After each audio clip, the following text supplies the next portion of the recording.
Alright, guys, what is going on? So, I've noticed, like, when I do polls for movies that I want to watch, like, I do want to watch all of them, like, soon. So, those are, like, kind of what's coming soon. But it almost never turns out being the next movie I do. It's just a random movie that I end up picking. And this is a good one, except for one thing that bothers me. And this is Alexandre Aja's High Tension from 2003, or Switchblade Romance in Britain. I'm pretty sure it was called. This was like one of the first of the whole French extremity horror movies. Like we got a few years until Martyrs came out, and Inside and Frontiers. Was Frontiers before this? I don't remember when it came out. I don't really care for that one as much. But High Tension was like the first of the French crazy movies. The crazy French movies that I saw. And it was probably like a year or two after it came out. And this girl I was dating at the time, she had it on DVD for some reason. Because she liked a little bit of horror. I had never saw it at that point. So I said, alright, sure, let's watch it. I really liked it. Didn't give much thought to the twist at the end here. I mean, if you're watching this, you've seen the movie. The twist, while effective the first time, when you go back and rewatch it again, it doesn't make fucking sense at all. Like, it really doesn't. Unless you use, like, one certain thing to explain it away, which you can, but I still think it's fucking lazy. But this movie is pretty fucking gory. It's not like over the top, but there's some good scenes in here. So basically, we have Marie and Alex, they're best friends from college, and they end up going to Alex's parents' house for like spring break or break from whatever the break is from school. They don't have to go to school, so they're going to the parents' house of Alex. And this is the first time that Marie ever met them, and a serial killer arrives and starts killing the whole family there. Now, this is an important scene in the beginning because we see the truck. Now, like, put a pin in that for the end.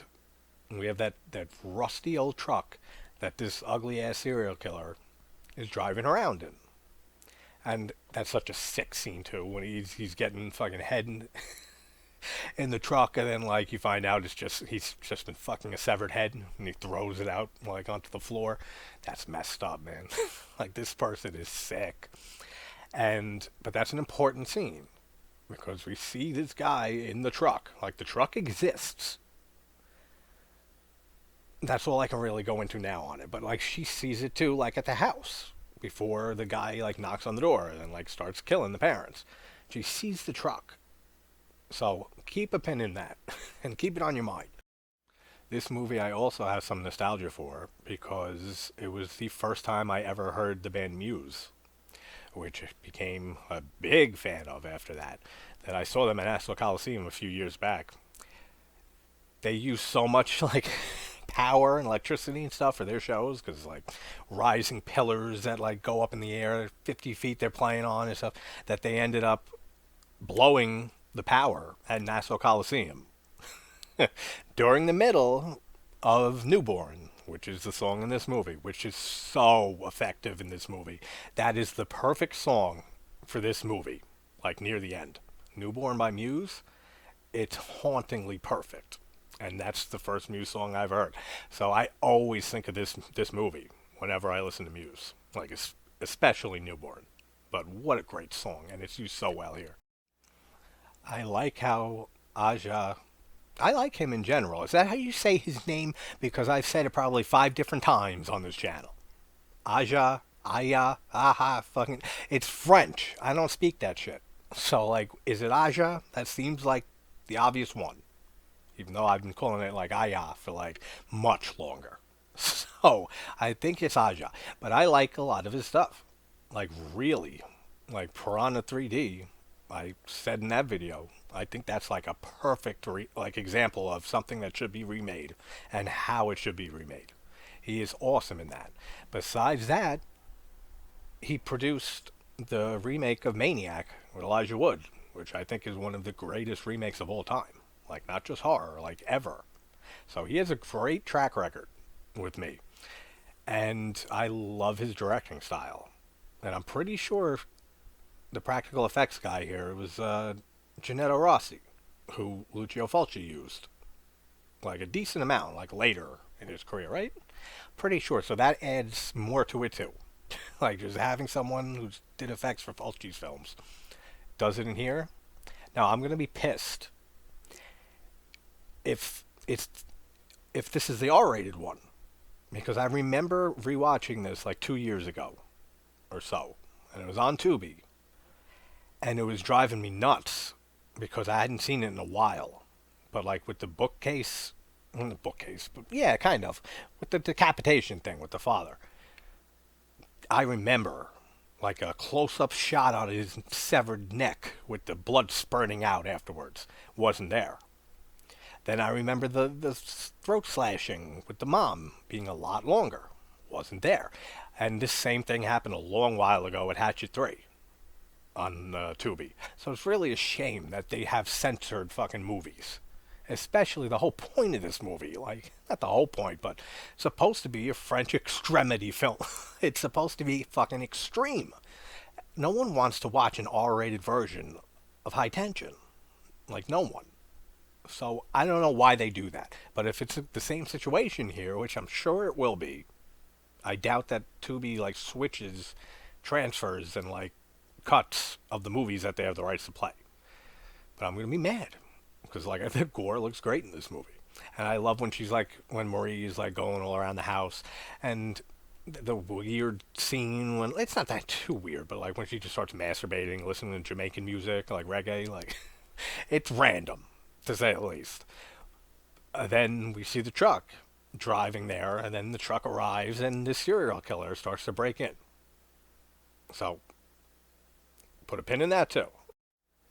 Actually, now that I'm thinking about it, I don't think, like, her masturbating to Jamaican music, I don't think I've ever masturbated to music ever. Like, JT gives you everything here. Thanks, JT, for the information. But I really don't. Like, sex, yeah, that's different. I don't know anyone. I mean, not really people go off on this tangent who, like, masturbates to music. Like, has music on. Like, it's, all right, it's time for, like, me time. Let's throw on the record. You know what I mean? It seems fucking weird. I mean, all right, let's continue with the movie. All right, I can't let it go. Especially when you're at your best friend's house from college with her family in the house, like the next room or two over. And like you don't want to be loud. So like putting headphones on and listening to music, you're going to think you're being not as loud as you're. All right, whatever. All right, all right, so that's out of my mind. Now, because I looked up and the scene's still going on. All right, so then the dog, their dog, sees, like he gets like agitated, like he senses the truck coming up while she's still upstairs masturbating in bed. So this is another thing to think of and keep in mind for the twist at the end. Because the dog senses this. Like, and we see the truck and all of that. So the dog knows something weird's going on, that someone's close, that someone's pulling up. But she's still upstairs. Like masturbating to Jamaican music. So another thing just to keep in mind. It's going to be a lot of this because this is why none of this shit makes sense at the end. I mean, there's no point in not talking about it because this is a spoiler discussion. So you've seen it, hopefully. If not, you're getting a spoiler right here. I can't wait to the end of this movie. Are you serious? All right, so we know the twist is that Marie is the killer and that she's in a mental asylum at the end because she went crazy and snapped because she loves Alex. So she killed her family and everything and goes on a killing spree. It's, yeah, fine. Like, it works the first time you watch it again. But then when you go back and start like noticing these things, how is the truck a thing? Like at all? Like the characters see the truck in this, like I just said, the dog responds to it. But we see her going there with Alex. Like driving in her car. So none of it makes sense how any of this twist works at all. Unless you use the very lazy way out and say, well, she's an unreliable narrator. And we can't take anything she says and she's recapping here of what happened seriously. Yeah, you can. But to me, that's fucking lazy. Like, at least if your twist is going to make sense, make it make sense. Don't just blow it off as like, it's basically the same as it was all a dream. And like, how does this work then? Well, it was a dream, so there's no logic. It's fucking lazy. And that's the biggest issue I have with this movie. Besides that, this movie is great. I just had to get that out because I couldn't hold that in for another fucking hour of a movie. Are you serious? But the killer, quote unquote, that we see for the whole movie, he has a cool look to him. Like, he just looks like a fucking sleazeball. And just a violent sleazy guy. I mean, he was just fucking a severed head. Like, a little bit ago. So that should tell you all you need to know for what type of person this is. But then again, it's not this person. It's fucking Marie. So, was she fucking ahead in a truck? Or did she come to the house with Alex? Like, there's so much of this. And that's why I was trying to hold on to it till the end. So I can see each thing as it goes on and accumulate. And then talk about all of it. And make sure that there's a foolproof way to my argument that none of this makes sense. But trust me, it doesn't make sense.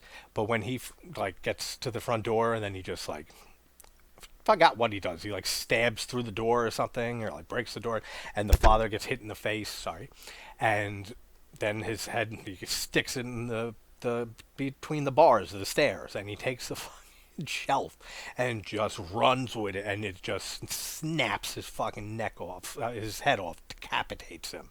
And yeah, it's the fucking R-rated version. Like, oh, dude, really? Like, it cuts away as soon as the bookcase like hits his head. Like, why put this on here? Like, this is gonna make me very sad now. See, like, the whole scene with Marie getting like chased and stalked by the killer is great. Like, the score is fantastic. Like, the sound design is great.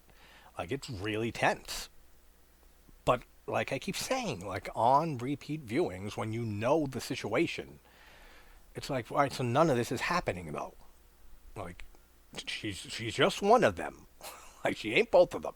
Like, she could be split personality, whatever. But here's a great way to put it. The whole twist is just for us to see. It's just for the audience. It doesn't serve the story at all. And that's why it doesn't work. Like, on repeat viewings for me. Even after the first time seeing it, you start questioning some of these things. But, like, after a second watch, then it's like, no. Like, yeah, there's a bunch of questions here. Like, even if it's just explained away, like, she's crazy. It doesn't matter what she's saying. This is her recount of the events. Still lazy. Like, because we've seen this twist here done a lot better. I mean, this isn't the exact same thing, but look at the Sixth Sense. Hardly anyone at that time saw Bruce Willis being alive. I mean, dead at the end, as he was a ghost. And when you go back and watch that movie, it all makes perfect sense. Like, every scene he's in, like, no one's reacting or like back to him, no one's paying attention to him, and you notice all those things, and it makes absolute sense. This is just for us, the audience here. It does not serve the story, and that's what really pisses me off about the ending of this movie. Because if it was just an actual serial killer, like a slasher like it should be, this would be such a great, excellent scene, because it's so tense. But when you watch it, again, you know that it's not happening. So it's just so hard to put that aside. But it's a great scene, though. Oh, and Alex, she doesn't wake up at it for any of this. Like, both her parents killed, she don't wake up. She's fast asleep. So is the kid. Like, he's fucking fast asleep, too. Like, if we saw this movie from Alex's perspective, and we weren't seeing the killer chasing after Marie so much, and being in scenes together that it's just the same person. If it was all from Alex's point of view, like with The guy, when he just comes in, the killer, quote unquote. I'm just saying the killer from now on. I'm not adding that at at the end of it. Like, not happening. So he's like in the room with her. That would have been fine. Like if we just thought Marie was somewhere else in the house, like still masturbating in bed to Jamaican music, and that's it. Then we would see it all from Alex's point of view. Then it would like make a lot more sense near at the end when then they start freaking out and like when we see Marie coming up to her and she starts like freaking like get away from me. And then when we find out that that's the killer, that she's the killer the whole time, but we've just been seeing this guy, so much better. Like really, like so much better that way. But it didn't go that way. It's kind of like trying to watch Psycho again after your first time and just not be and pushing it out of your head that Norman is his mom and the killer. It's almost impossible. I mean, this movie is still great, but it's great. I mean, Psycho's a fucking masterpiece. So of course it gets a pass with that, but it still gets ruined after that. I talked about this in my Psycho video a little bit. Like it's such a big twist that people have heard about it without even seeing the movie. Like everyone knows how that movie ends. This isn't a much like less known movie. But still, once you see the twist, then it's just nothing makes sense after that. But if they did it that way, from Alex's point of view, much better. So that's a missed opportunity. And yeah, man, this sucks that it's the R-rated version, the cut version. Because, yeah, with the mom, like she gets her throat slit and stuff by the killer, which is great. And it looks fantastic. But it's missing most of it. Like, so it doesn't look fantastic now. But trust me, you guys know if you've seen it, it looks fantastic. But another way to fix this here is that we see Marie looking around the parents' room. Then the mom comes in. Then the killer comes in and kills her. And she has the... It's a cool shot. How, like, the mom's looking through the slits of the closet that Marie's hiding in. And she's trying not to scream as the blood is supposed to be, like, squirting out. Great. But put Marie in a different room. Like, have a scene with her that she's, like, looking through the kitchen for a weapon or something like that. Then cut to the scene of the mom crawling in her room, no one in the closet, and have the killer behind her, like the guy killer. Slit her throat, all that. Then Marie comes up, comes in the room and finds the mom's body. Again, like, I don't want to keep going on the twist like that, but it's the only real negative for this movie for me. So it's just so hard to like not think of these things. Man, but the after effects, the mom with the throat cut looks great. Like the wound here is open, like it's a open wide, deep, almost like half decapitation. It's brutal looking. Like great effects here. Like so good. Cool tense scene here with the brother, the little kid, running out into a cornfield while Alex is chained up on the bed, and Marie comes in there, and she's trying. So Alex would be able to remember this and say that, no, she was in the room with me, like fucking with the chains, trying to free me, while my brother was shot outside. Like that makes no sense. So either like she was in the room with Alex, or Alex was by herself and Marie was outside and shot the brother. It's just gonna keep going on with this. But the acting in this movie is great, like really good. Like I forget her name. Was it Cecily DeFrance or something like that? Something like that. Great. Like it's only really the two of them, like her and the other one. The family's fine. They're only alive for like 15 minutes. You can see them maybe 5 minutes tops. So whatever. But the two of them, great performances. Like throughout this whole movie. And the guy who plays the killer. Yeah. And then the killer takes Alex, all gagged up and stuff, and puts her in the truck that exists, like, that we know of. And then Marie isn't able to stop him. And she has to go get her love, Alex, and rescue her best friend. The scene when Marie is, like, holding the knife and she has, like, it's not brass knuckles, but it's like something she's using like that. And the killer's walking around in the house and everything, and she's like trying to, like evade him.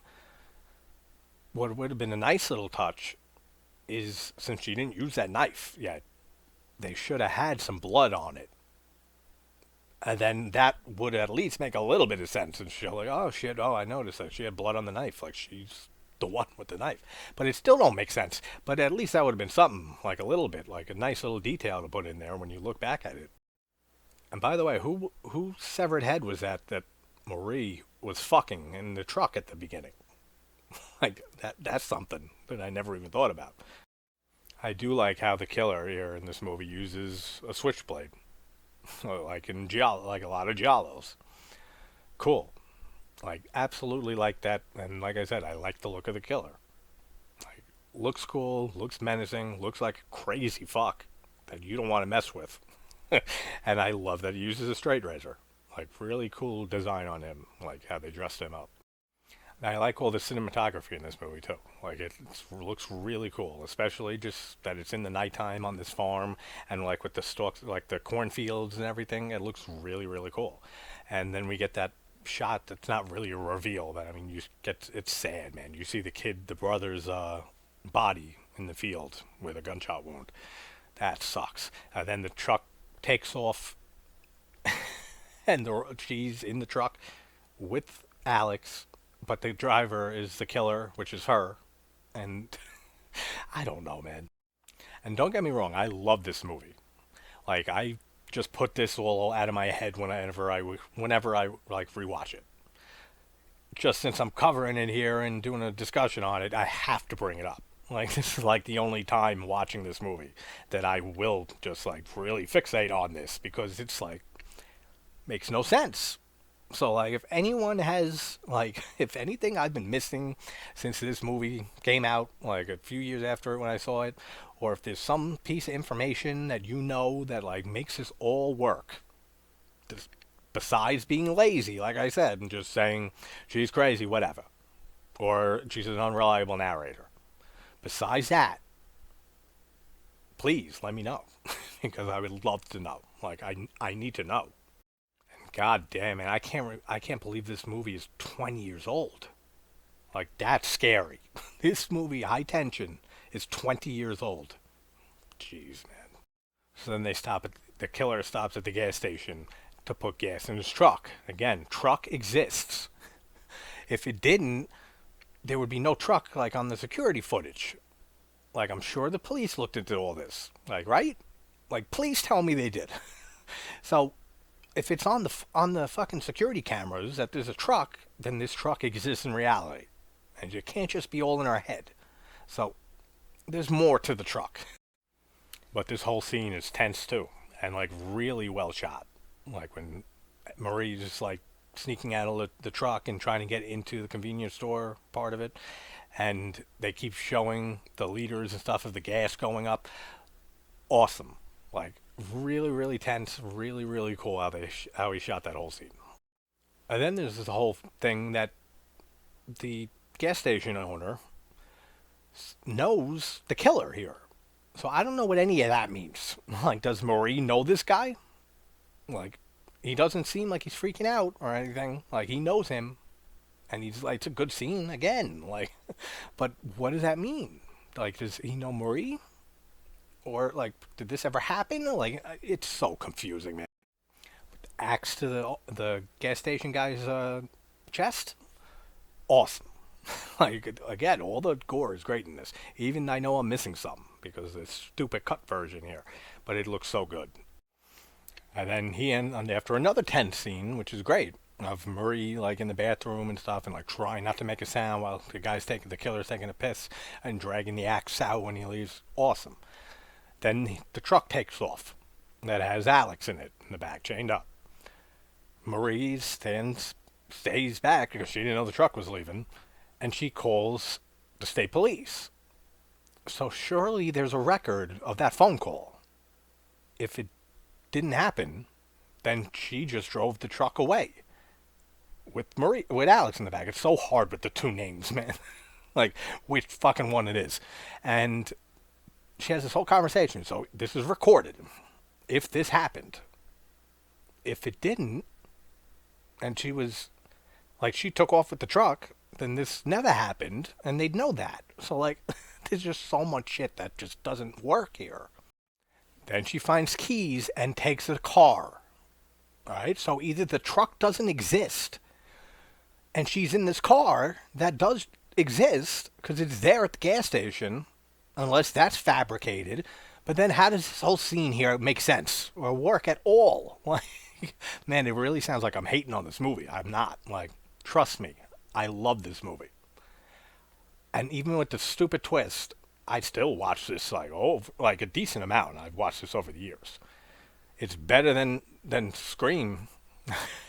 Scream 6, best in the series. Yeah, you're gonna have to wait for more of that later today. But man, this whole scene when Newborn kicks in by Muse, when she takes off in the car, awesome. Like, I get chills with that. Like, that's nostalgia, like, for sure. And because I adore that song. This is the first time I heard it, though, when I watched this movie. So, damn, man, 20 years of nostalgia. Nostalgia. Aja. Nostalgia. Mr. Aja giving me nostalgia. Alright, fuck you. But yeah, this whole car chase scene that we don't even know is real or not is so good. I love it so much. Then this car that she stole, she crashes. So either, again, that car exists in real life and isn't a fabrication of her mind, and she was at that gas station to steal that car that does indeed exist. That means there's no truck, because she had to have taken Alex in that car. But then why did she crash? Like, what? Like, any of this? Like, I don't know. Like, this is really, like, getting stupid. Like, now that I'm rewatching and really paying attention to it, because if the truck is real and this car is not real, and there's no evidence that this this car existed, was stolen from someone at the gas station, the guy who was killed there, the owner, none of that. If the truck existed and they never stopped at this gas station, where'd she get the gun in the gas station from? Like, come on, man. But man, that barbed wire around the piece of wood that Marie uses and starts beating the killer in the face with, that looks fantastic. That looks so good. I love that. So then the state police gets to the gas station. So that phone call was made by Marie at the gas station. And then they watch the tape over. And that's when we see Marie is the one who killed him. Really cool shot, though, on the security footage when you see Marie axe the guy, and then she just, like, looks up, and then she looks at the camera, like, real, like, menacingly, like, and, like, just deranged. That's cool. Like, great shot. And then just how when Marie opens the truck and tries freeing Alex and stuff, and just Alex's reaction of just stay the fuck away from me and stuff. Like, you psychotic woman, you. Like, Jesus, man. Like, I could not imagine going through what she went through in this movie. Like, that is so tragic. And then we get such a great scene with the friggin' saw through the windshield, like, into the driver's fucking chest. That's so great. Like, that's probably the most memorable scene in this movie. Like, when you bring this movie up to people who might have seen it once, that's the scene they remember. Like, oh, that's so good. Yeah, so then Alex just stabs Marie and gets the fuck out of there, and she's just like, you're crazy, you killed my family and stuff, and they show the few, like 2 maybe, flashbacks of Marie doing the killing, like killing her mom and shooting her brother. And she just fucking stabs her. And she runs off, and then that guy just shows up in the middle of nowhere in the woods. But imagine being chased by, like, your psychotic, what you thought was, like, best girlfriend with a saw, like, with a power saw, like, through the woods. And then finding some guy and thinking you're saved, and she just jumps onto the top of the car and just buzzsaws through the fucking glass and into your chest, like this guy's chest, and she's in the back screaming. There's so much blood. Like, there is so much blood in this scene. And this, again, is the shitty Tubi R-rated, like the cut one. There's so much blood in this scene. It's fantastic. Like, it looks so fucking good. Oh, that scene is so tense, man. when she starts go, it's back to the fucking killer for some reason. I mean, it's already been revealed. It's Marie. So why are we back with the killer? Like the appearance of him, that actor. Like why? Makes no sense. Doesn't matter though. This scene is so awesome, man. Just with the sound design too, of just the sound of the fucking power saw. It's and just her screaming like it is so intense. It's French. It's extreme. Oh, then she has the glass that she gets in her Achilles tendon. Alex, that sucks, man. You can't walk again. But just this whole ending, like with the two of the way it's shot, the way it's framed, just the blood on both of their faces, and she's kissing her and stuff like that, and saying, "I'll never let anything come between us again." Alex, brilliant, so good. That is so well shot. It's so the atmosphere is fucking. It's disturbing. It really is. Then just awesome with newborn kicking in again, and just her in the fucking mental asylum, and scars on her face, and Alex is looking through the one-way mirror, and it's like she can't see me. Then she like just looks and smiles and like reaches for, awesome. So I mean, this movie, it's great. I love this movie, as I've said. The directing is excellent. Like the gore is fantastic. Like the design of the killer is cool, even though that makes no sense. Friggin' the acting is great. Like all of it. The cinematography looks fantastic. Like this is such a good looking movie. It's just the twist, man. Like it just doesn't do it for me. Like at all. Like it doesn't make sense any way I look at it. So again, if someone has like an idea that explains everything that I brought up, like please let me know. Because this is like a 20-year issue now. And I just I can't not pay attention to it, especially like covering it and doing a discussion on it. Can't. So let me know. I'll have something up later, guys, and hope everyone's having a good morning or night, and I will talk to you soon. Take care.